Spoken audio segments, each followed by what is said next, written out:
Can you go overseas from a school like this?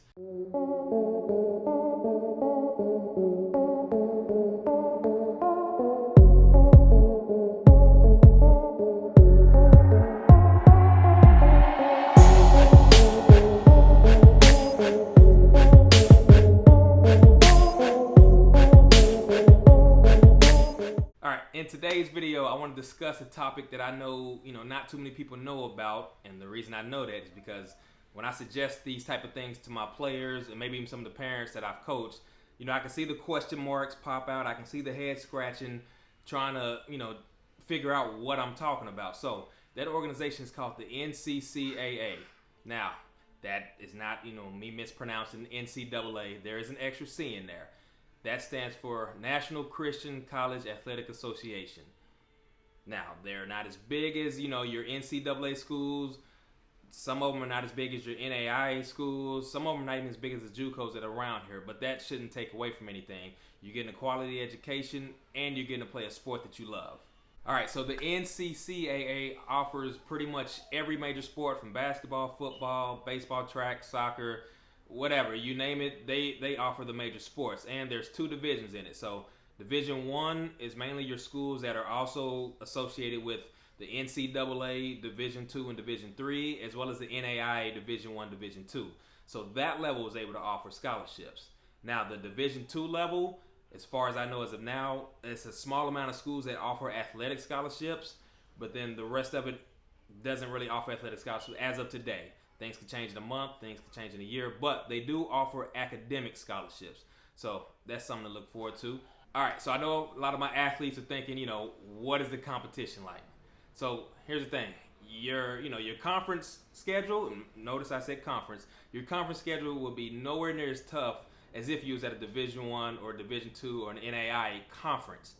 But your non-conference, you're going to play top NAIA teams, you're going to play top NCAA Division 2, Division 3 teams. Of course, you're going to play your NAIA in Division 1, Division 2, Division 3 teams around there. Yes, I said Division 1. A lot of these schools, if you look up their schedule, just based off the schools that are around here in the Texas area as well as Oklahoma, these schools in the past have played Baylor, they've played Prairie View, they played several SMU, they played several Division 1 schools. So, I know what you're thinking, is a talent there. Well, a lot of y'all think y'all are Division 1 talent anyway. So, if you just so happen to attend one of these schools, you get to showcase if you really are Division 1 level talent. Not saying that you are, not saying that you aren't, but we'll find out against those teams.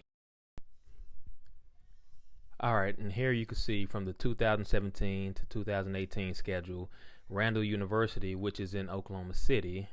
If we scroll down, you can see they played already a few NAIA schools, which are Division 1. They played Abilene Christian, which is Division 1 NCAA.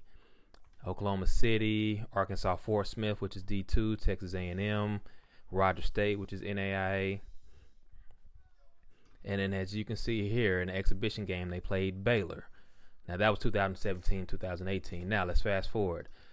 Dallas Christian, this past season, let's scroll through their roster, just so you don't think I'm making this stuff up.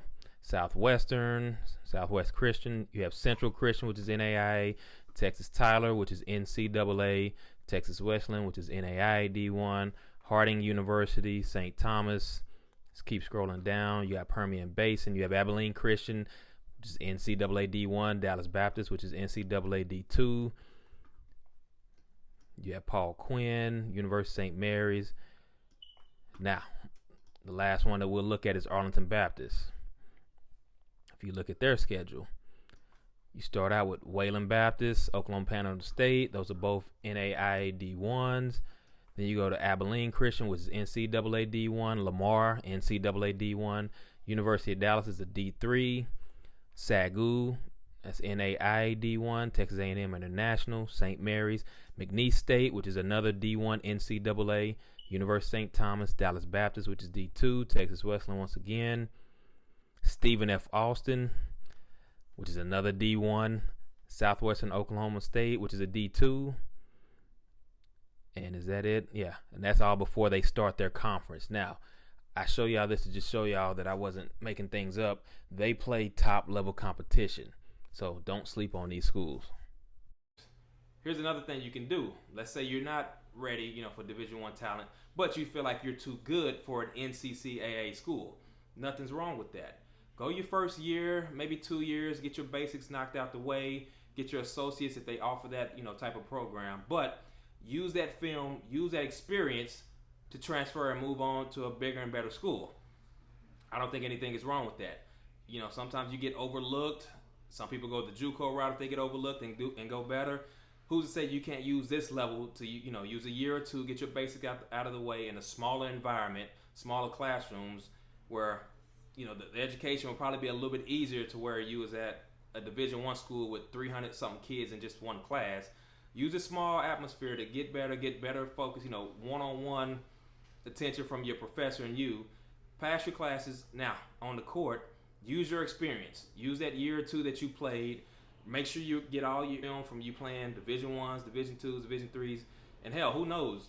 You may play a top school and do great against them. They may remember you. They may want you to transfer later on that year or that following year because they may remember, what a good game you had.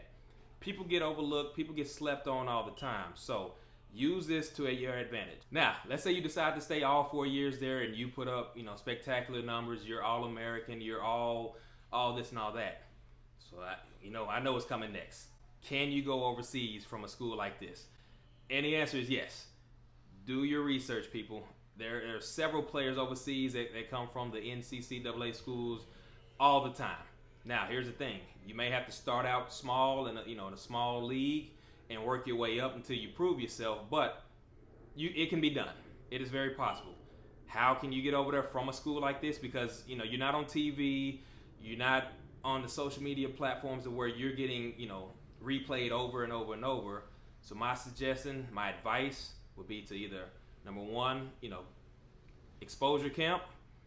And I know, a lot of them are scams, so make sure you do your research behind that.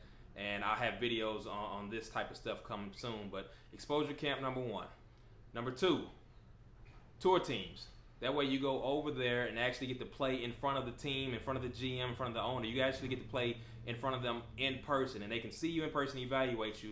And a lot of times they'll let you know right then and there in person if they want you to sign or not. And then the last thing, number three, would be to attend the basketball academies that a lot of them are held in Europe, but attend the basketball academies. Now, yes, those things are a little bit pricey, but it's a small price to pay for what you may make down the line. I think it's $1,500 to $2,500 just for 1 month. And I believe you can stay, up to 2 or 3 months. But the success rate is pretty high for that academy. It's called the Europe Basketball Academy. I'll leave a link down below. I may even post a picture or something right here. But the success rate is pretty high. You pay your money, you're in a room, they feed you, they pretty much guide you to how life would be if you're a professional basketball player over there in Europe. You wake up early, you eat breakfast, you have a practice, you have a shoot around, you lift weights, you attend games, you play games and against professional teams or their lower level teams over there. And once again, scouts, GMs, coaches, whoever is there to watch you in person once again. So who's to say you may come back home?